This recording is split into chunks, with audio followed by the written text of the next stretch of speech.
Assalamualaikum warahmatullahi wabarakatuh. Perkenalkan, saya Imtiani Salima dengan NIM 2210116029 dari kelas Ekonomi Syariah B.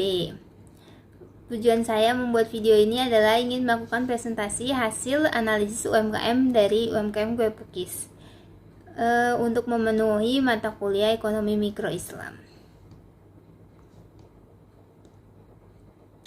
Nah, selanjutnya ada agenda presentasi kali ini, yaitu saya akan memaparkan mengenai pengertian dari UMKM, latar belakang dan pengenalan UMKM Kue Pukis, analisis pasar dan analisis biaya, serta kesimpulannya.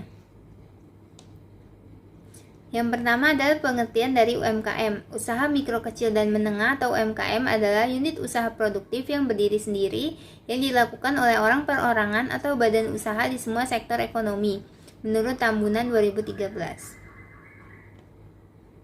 Selanjutnya adalah latar belakang pemilihan UMKM dari Kue Pukis ini. Salah satu bisnis UMKM yang paling banyak digandrungi ialah usaha pada bidang kuliner. Berbekal inovasi dalam bidang pengolahan makanan dan modal yang tidak terlalu besar, UMKM di bidang kuliner ini dikatakan cukup menjanjikan, mengingat setiap hari semua orang membutuhkan makanan. Maka dari itu, saya memilih UMKM Kue Pukis ini. Karena UMKM Kue Pukis ini merupakan salah satu contoh UMKM pada bidang kuliner. Pedagang mudah kita temukan di pinggir jalan, dan banyaknya penjual menjajakan usaha yang sama, serta kebertahanan usaha ketika pandemi COVID-19 melanda, membuat saya tertarik untuk melakukan analisis pada UMKM Kue Pukis ini. Selanjutnya saya akan memaparkan mengenai pengenalan UMKM dari Kue Pukis sendiri. Ini ada bukti capture foto ketika saya melakukan wawancara pada UMKM Kue Pukis ini. Saya melakukan wawancara pada pedagang kue pukis di daerah Depok Baru, tepatnya di Pasar Kemiri Muka.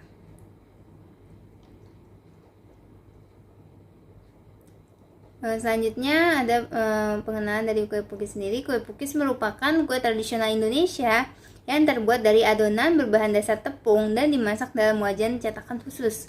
Pukis dapat dengan mudah kita temukan di pasar tradisional. Saat ini kue pukis sudah dimodifikasi dengan berbagai inovasi rasa yang kekinian. Sebelumnya mungkin hanya menggunakan meses saja, saat ini sudah ada varian seperti rasa green tea, red velvet, maupun taburan keju atau kismis.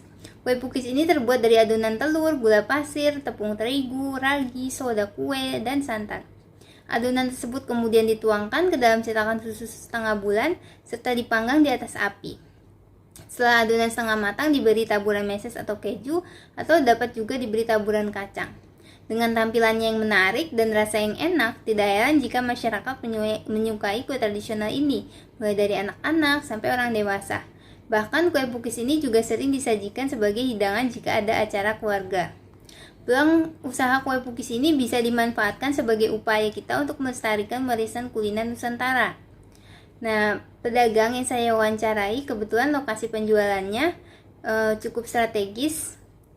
Yang dipilih yaitu di area pasar yang dekat dengan jalan raya menuju terminal, stasiun, dan juga mall. Pedagang sendiri berkata bahwa lokasi tersebut sengaja ia pilih oleh penjual agar menarik minat pembeli ketika melintasi jalan tersebut. Maka berdasarkan data yang diperoleh, saya sebagai penulis melalui wawancara dengan penjual, maka saya sebagai penulis akan menyajikan laporan membahas tentang analisis jenis pasar dan analisis biaya produksi usaha tersebut, yaitu usaha kue pukis. Nah, yang pertama ada analisis, selanjutnya ada analisis pasar dan analisis biaya. Yang pertama itu ada analisis pasar. Usaha kue pukis ini setelah dianalisis termasuk ke dalam pasar monopolistik. Pasar monopolistik sendiri merupakan sebuah bentuk pasar yang dimana banyak pedagang berjualan dengan produk yang hampir serupa namun memiliki beberapa perbedaan. Terdapat banyak pedagang kue pukis ini terdapat banyak pedagang pada kue pukis ini. Lalu cara mereka berjualan berbeda tetapinya, seperti adanya diferensiasi dari harganya, variasi produk yang dijual, hingga cara mereka berjualan. Maka dapat dikatakan bahwa usaha kue pukis ini termasuk ke dalam pasar monopolistik. Yang dimana menurut Edward Chamberlain, beliau memperkenalkan istilah monopolistic competition di tahun 1933 dengan karakteristik sebagai berikut. Yang pertama yaitu terdapat banyak penjual atau produsen, terdapat diferensiasi produk, serta produsen dapat menentukan harga. Nah, selanjutnya di sini ada analisis biayanya. Yang pertama ada biaya produksinya sendiri. Biaya produksi terdiri dari biaya tetap atau fixed cost dan juga biaya variabel atau variable cost. Untuk biaya tetapnya sendiri diasumsikan biaya penyusutannya barang sebagai berikut. Yang pertama ada gerobak dengan masa penggunaan 8 tahun. Kita kalikan 8 dikali 12 bulan atau dikalikan per tahun, yaitu alat masak yang terdiri dari cetakan kue pukis, serta tutupnya, hand mixer, centong, baskom, mangkok, mangkok adonan, spatula, sutil kue, kompor, tabung dan selang gas, stapler, dan lain-lain dengan masa penggunaan 3 tahun. Maka 3 dikali 12 bulan. Selanjutnya ada payung untuk berjualan dan juga spanduk dengan masa penggunaan 2 tahun, maka 2 dikali 12 bulan. Keterangannya biaya dalam hitungan bulan ini. Nah, maka penyusutan gerobak yaitu 1% dikali 91 dibagi 90 dibagi 36 dikali 750.000 sama dengan 7.800. Kemudian penyusutan alat masaknya yaitu 1/36 dikali 650.000 sama dengan 18.000. Penyusutan payung jualan dan spanduk 1/24 dikali 250.000 sama dengan 4.200. Biaya sewa tempatnya yaitu 250.000 per bulan. Biaya airnya itu 10.000 per bulan. Biaya sampah dan keamanannya 10.000.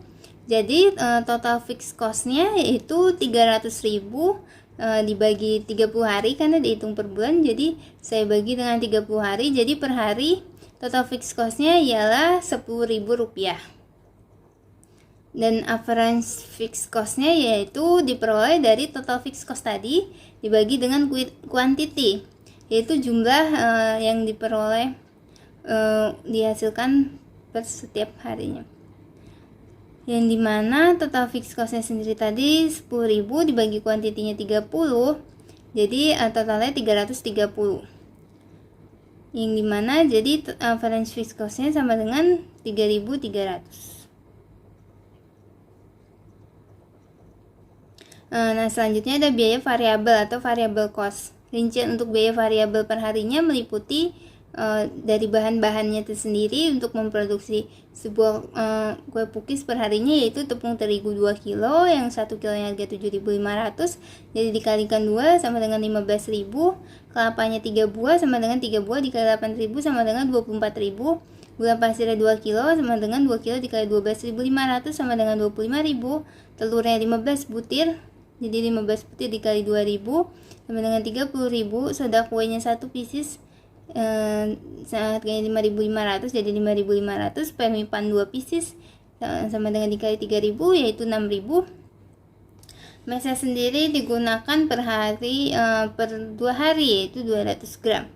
Satu harinya berarti menghabiskan 15.000, maka untuk 2 hari 15.000, maka satu harinya adalah 7.500. Untuk kejunya sendiri 160 gram, yaitu harga kejunya 10.000 untuk 2 hari, maka satu harinya adalah 5.000. Untuk kresek atau plastik kecil bening, yaitu membutuhkan isinya adalah 100 pieces per hari per 5 hari. Jadi untuk satu harinya harganya adalah 2.000. Plastik mika sedang untuk packingnya ukurannya adalah 50 pieces, yang dimana habis dalam 2 hari, yaitu maka biayanya 12.500.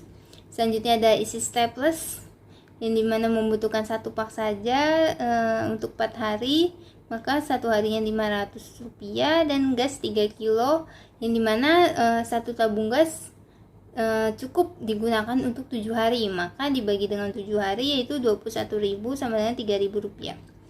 Maka total variable cost-nya adalah Rp136.000 dibagi dengan 30, Rp136.000 untuk perharinya, maka Average variable cost-nya yaitu total variable cost dibagi dengan kuantitinya. Seperti tadi, yaitu 136.000 dibagi 30 sama dengan 4.500 rupiah. Selanjutnya adalah total cost, yaitu biaya total per hari usaha kue pukis, yaitu sebagai berikut. Total cost-nya sendiri yaitu diperoleh rumus dari total fixed cost ditambah total variable cost, yaitu 3.300 ditambah 176.000 sama dengan 179.300. Maka average total cost-nya yang diperoleh dari average fixed cost ditambah average variable cost yaitu Rp110 ditambah 5.900 sama dengan 6.010. Nah, untuk penerimaannya atau revenue, total revenue-nya diperoleh dari price dikali quantity.